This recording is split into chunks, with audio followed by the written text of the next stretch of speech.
नमस्कार, मैं उसानिया और आप देख रहे हैं एमटीएन न्यूज। शहरवासियों को जाम से निजात दिलाने के लिए बूढ़ी गंडक नदी पर अखाड़ा घाट पुल के समानांतर बन रहे चंदवारा पुल के अप्रोच सड़क के निर्माण में तेजी आ गई है। उम्मीद है कि अगले साल नए पुल से आवागमन शुरू हो जाएगा। चंदवारा पुल को लेकर डीएम सुबोध कुमार सेन ने कहा, अगले साल 2025 से पुल पर वाहनों का आवागमन शुरू हो जाएगा। मुख्य अपर सचिव के निरीक्षण के बाद से कार्य चल रहा है। साथ ही भुगतान को लेकर जो निर्धारित अनुदान कमेटी की ओर से प्रस्तावित है, उस पर रैयत के मालिकों से अनुरोध किया जाएगा। अगर समस्या होगी तो कोर्ट में ट्रांसफर किया जाएगा। लारा का फोरम होता है, उसके अनुसार ही भुगतान आदि का काम होता है। इस पुल के बनने से अखाड़ा घाट पुल का लोड काफी कम हो जाएगा।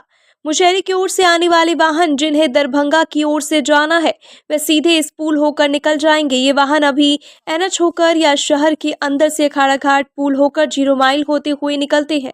इसी तरह दरभंगा की ओर से आने वाले वाहन जिन्हें मुशहरी समस्तीपुर की ओर से जाना होगा, उन्हें भी आवागमन में काफी सुविधा होगी। फरवरी 2014 में जगन्नाथ मिश्र कॉलेज के पास लकड़ीडाई पुल का काम शुरू हुआ था। चंदवारा पुल है, उसका रंगाई पुताई चल रहा है, खबर चल रही है। चंदवारा पुल के अप्रोच पथ का जो है उसमें रिवाइज की प्रक्रिया में है, उसमें काम प्रारंभ हो गया है। और चंदवारा पुल जो है हम लोग मान करके चल रहे हैं, उसमें अपर मुख्य सचिव पथ निर्माण विभाग का भी निरीक्षण हुआ था और अगले वर्ष 2025 में जो है पुल बन करके तैयार हो जाएगा और इसमें आवागमन प्रारंभ हो जाएगा। विभाग के अभियंता इसमें लगे हुए हैं। सारी प्रक्रिया पूर्ण करा करके हम लोग इसी साल में मतलब 2025 में हम लोग उस पुल पर वाहनों का परिचालन प्रारंभ। भूमि वाले का जो विवाद वो पेमेंट हो जाएगा उसमें। और जो मान लीजिए किसी का अगर विवाद है, कोई पैसा नहीं लेना चाहे, तो उसके लिए फोरम है। लाड़ा का कोर्ट है जिसमें रिटायर्ड डिस्ट्रिक्ट जज रैंक के पदाधिकारी बैठते हैं, वहां अपनी बात वो रख सकते हैं। उसके बाद फिर माननीय उच्च न्यायालय में जा सकते हैं। लेकिन जो निर्धारित रेट है जिसको 6 मैन कमेटी ने अप्रूव किया है, उस रेट पर पहले हम लोग अनुरोध करेंगे कि वो भुगतान ले लें।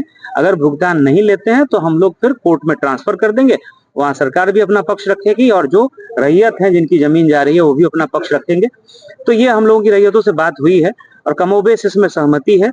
और इसी क्रम में जो है हम लोगों का ये प्रयास है कि अगले वर्ष में 2025 तक उसको सारी समस्याओं का निराकरण करके उस पर पहुंच पथ को चालू कर दिया जाए।